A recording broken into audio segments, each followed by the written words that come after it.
Hi, hello, good morning. My name is Emenike Collins, also known as AJ Collins Galvanize.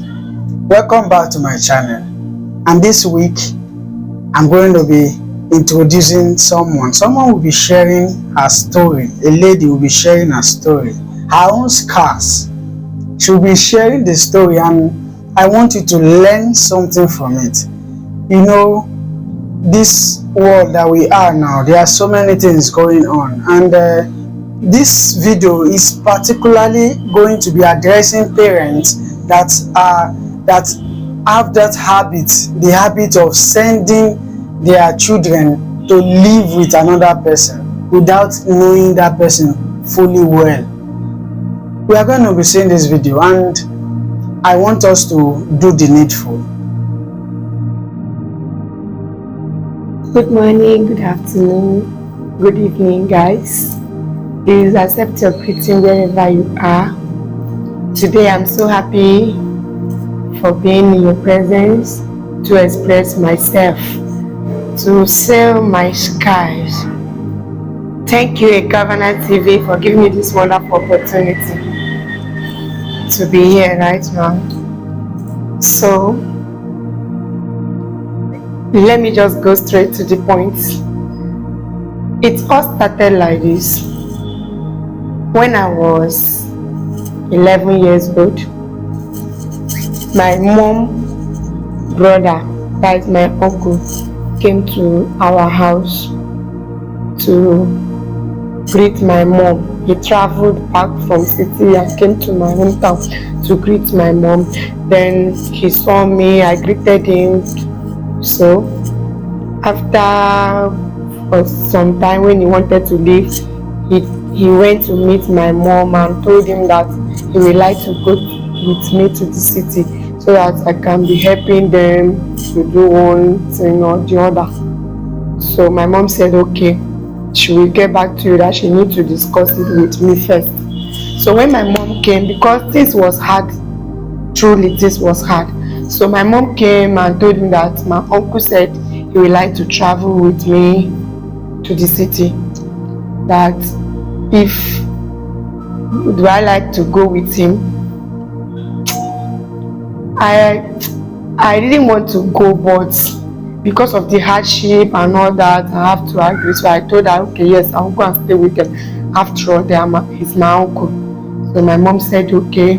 She went to their house and told them that I have accepted.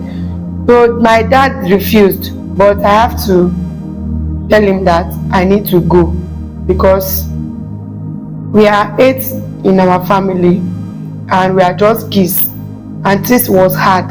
So I have to go so that at least, you know now. So after some days, he came and picked me up. We traveled to the city, Lagos City. So when I got there, the wife gave birth to her second child. Yes, the baby was just 3 months old when I went there. So I greeted her. We stayed. So we were staying in good terms for some months. Then my uncle discussed with the wife that I have to start going to school. So and she agreed, which I started school. I entered government school out there. So I started schooling. So after some months, all of a sudden the wife started developing hatred, maltreating me, saying one thing or the other. Even what I did not do, she will just lie against me, tell my uncle that I did this, I did that, just for my uncle to hate me. But my uncle is just a good man, you understand? So, but the thing that pained me most in that house that I cannot forget, though I've moved on, but I cannot forget it, is that one day, it's 2 things. So one day, her child went to visit our neighbor. So the mom was not around. When she came back, she asked of him. I told him that he's in our neighbor's place. She said I should go and bring him. So when I got there, the baby don't want to come back. So I have to force him. I carried him on my shoulder to bring him home by force, you understand? Because if I should go without that boy, it will be wahala. So I forced him, I carried him on my shoulder. On the process, when he was struggling to come down by force, I didn't know he was with razor blade. He picked razor blade in that our neighbor compound. So on the process, when he was trying to come down now with force, he used the razor blade to injure me on my hand. This is the mark. I'm still having the mark here. So this is the mark here. Yeah, the mark of down. So, but there is a reason why this thing could not clear. When I shouted, I left the baby, I was crying. The mom came because it's very close. She came, she asked what's happened. I narrated the story to her. She said that sounds me right. She carried her child and left. I followed them. You need to see the blood that was rushing in this man's hand. She does not care. She didn't do anything to treat it. I was like, so I have to use some clothes to tie it. When she saw that much blood was coming out of my arms, she quickly brought out spirit. You know how painful spirit is. She put it on the cotton wool and placed it on my hand and cried and cried and cried. So when my uncle came back that night, she didn't even want to tell him, but mistakenly my uncle saw it and shouted, say, what happened to you? So I narrated the story. Then he asked the wife, what happened? Why didn't you take her to chemist for them to check it? That this thing went deep. She said that she's not taking me to anywhere, that I should leave it, that it's going to go, she have used spirit on it, just like that. That was why this mark refused to get away from my body. So, but the most one that pained me most is that when she was pregnant for her third child, after she delivered the baby died in the hospital. She accused me of being responsible for the death of her child. I was just 13 years old that time. When she came back from the hospital, she was crying. I even went to meet her and see, where is the baby? You know that now. She started calling me winch, calling me names that I'm the one that killed her baby. You needed to see me that time. I started crying. So when my uncle came back, I was still a child at 13 years old. I asked him, he said the baby died. I was feeling bad too. She kept on saying I'm the one that killed that baby. Anytime her friends come to the house, she would start telling them that I am the one responsible for the death of her baby. Their friends will say, why are you telling this innocent child, small child like this, be responsible? She keep on saying that. So until one day she said she will have to carry me to a prophetess to see if I'm truly the cause of the death of her child. So I have to go with her with one other lady. So when we get to that house, to the house of that prophetess, she asked the lady to stay back and took me inside to see the woman. When we got there, the woman said, what is the problem? She said she wants her to pray for us, that me, I'm a witch. The woman said, okay. She prayed and said, this lady is innocent. Why are you calling her a witch? She said I killed her child. Like, the woman said, what? Me? That is a lie. Your child just died. I didn't kill her. She refused. She said, okay, she have heard. When we come outside, she started, in my presence, she told that lady, Shebi, I told you this girl is a witch. The woman said she killed her baby. I opened my mouth, I cannot talk. If I say anything, if I say anything that time, she will kill me when I get to the house. I was just busy crying. Even when we were on the bus, I was shedding tears. The woman was just looking at me, feeling bad, because most of her friends knows that she's wicked. She maltreats people. Because I was not the first person that came to live with her. the first person that lived with her even told me the story when I traveled back to my hometown. So we went home. When we reached house, she told my uncle that the prophetess said I was the one that killed her daughter, Abi, her son, her child. I don't even know if it's a male or female. I started crying. She just wanted my uncle to hate me. That's all. My uncle said, what? Me? So this thing you have been saying is true. I said, uncle, he said, I didn't kill your child, and the prophetess did not say that.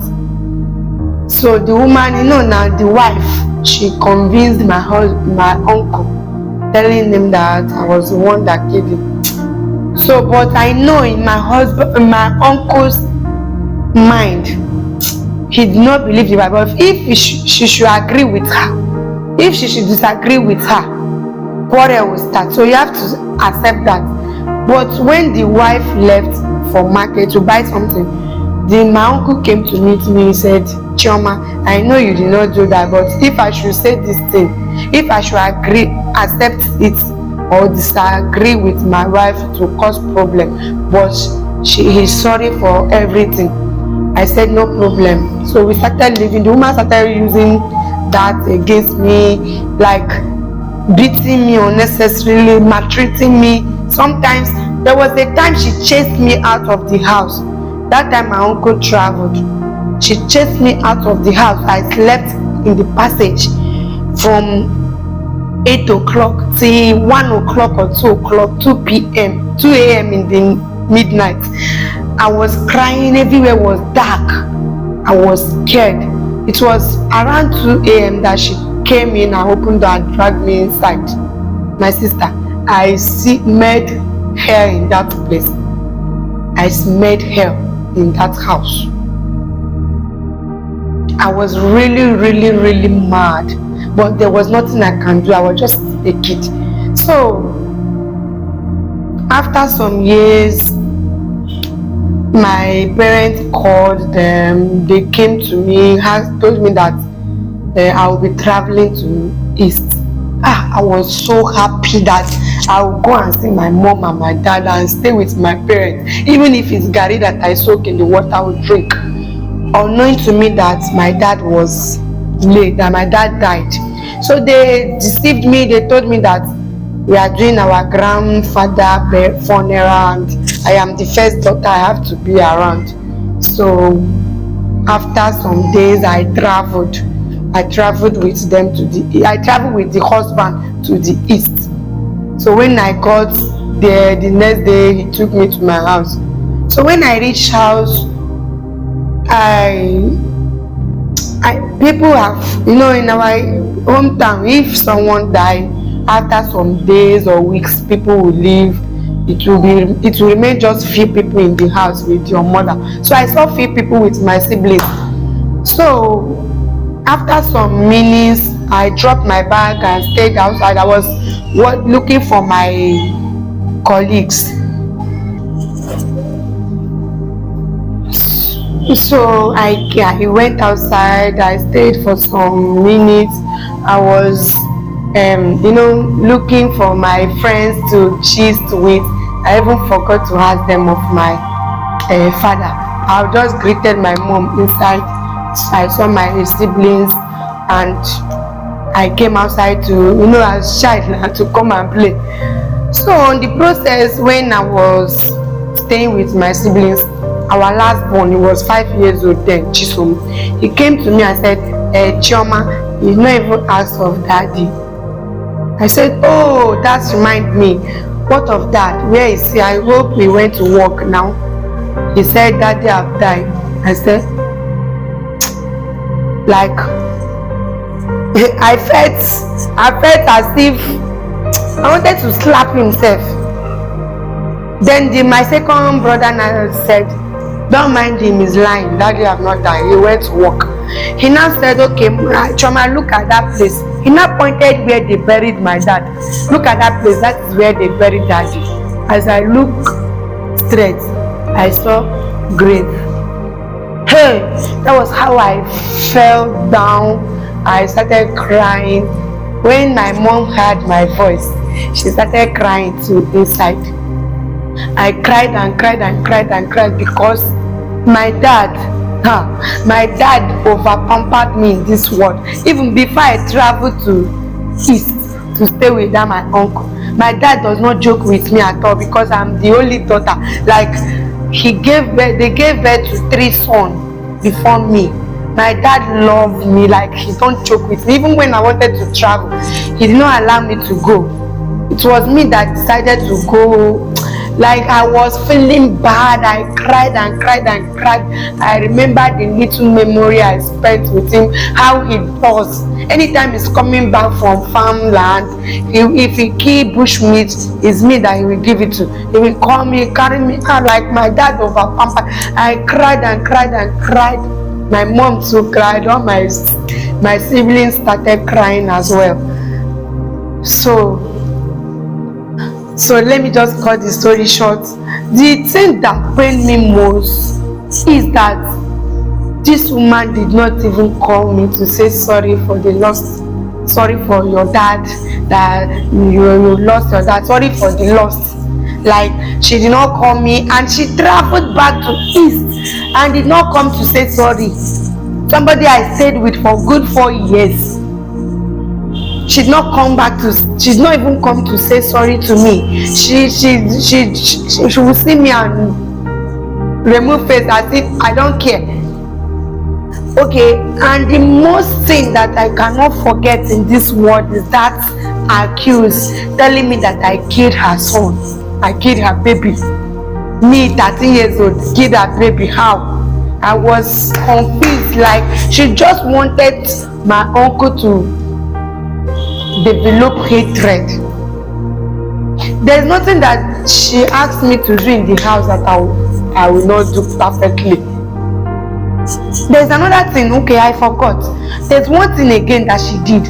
You know, she normally sell recharge card drinks in the front of her compound. So there was a day she asked me to clean her fridge. So when I went there, I told her the freezer is blocked, that all the drinks in the freezer are blocked. She said I should use spoon or knife to remove them. I told her that this thing might fell off, or just, she said if any of these drinks should fall, she will kill me. My sister, I have to be careful. I use the spoon, the head of the spoon, to be removing those drinks smoothly, like gently. I was removing them so that I can clean the freezer. You know, if devil wants to use you to do something, if something wants to happen, it will happen. So on the process, one of the drink fell off and broke. She was in the parlor and I was in the room cleaning that. She heard the sound. You needed to see that day. She came in and said, I told you not to break this drink. I told you not. She slapped, pushed me, hit me. On the process, when she hit me, I fell down and fainted. When I woke up, I saw that many people have gathered in our room. They used many things to try to wake me up. They used fire, they poured me cold water, they did different things. When I woke up, I saw plenty people. They asked her what happened. She said I fell down. She lied that I fell down. That I was just cleaning the fridge and I fell down and hit my head. My sister, my brother, you outside there watching me, it's not good to give out your child to anybody, not even your blood. It's not good. Though it's not everybody that is wicked, and it's not everybody that is bad. But my sister, beg, even if it's Gary that you have, soak it in water and give your children. Don't give your child out to go and live with anybody, be it your blood brother or sister. My sister, what I witnessed there, I will never allow any of my child to go for holidays. Take more of going to go and stay with anybody. So thank you guys. Thank you for watching. Thank you for listening to my scam. I'm so happy to say out my past.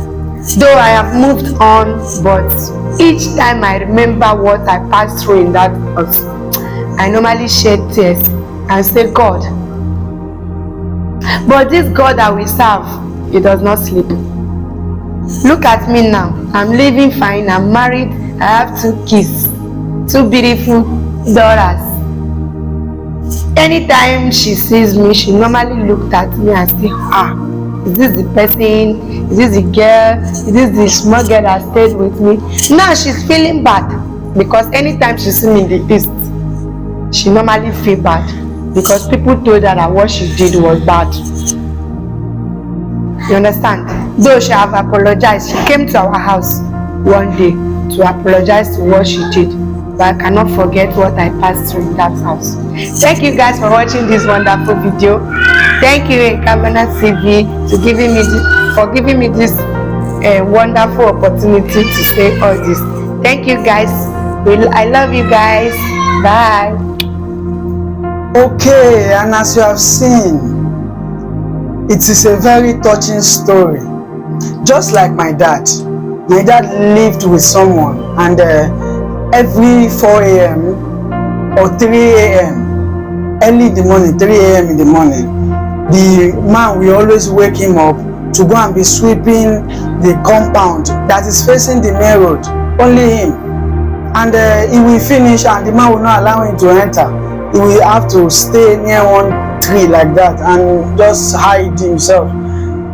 But a day came that the man was now shouting his name. From sleep he woke up. The next thing he heard was iron spoon on his head. The man hit an iron spoon on his head and he was now crying. It was like a pool of blood. He was crying, asking his dead parents to come, but they didn't come. You see, his brothers, after the death of his parents, his brothers had to push him to live with someone else. And that is why I had to bring up this lady, this wonderful lady. You know, parents nowadays, they don't feel responsible towards their children. They feel like they don't have yes, you might not have the resources to train them, but the little that you have, you can make do with it. And if at all you want to send your children to live with someone, it should be somebody you know.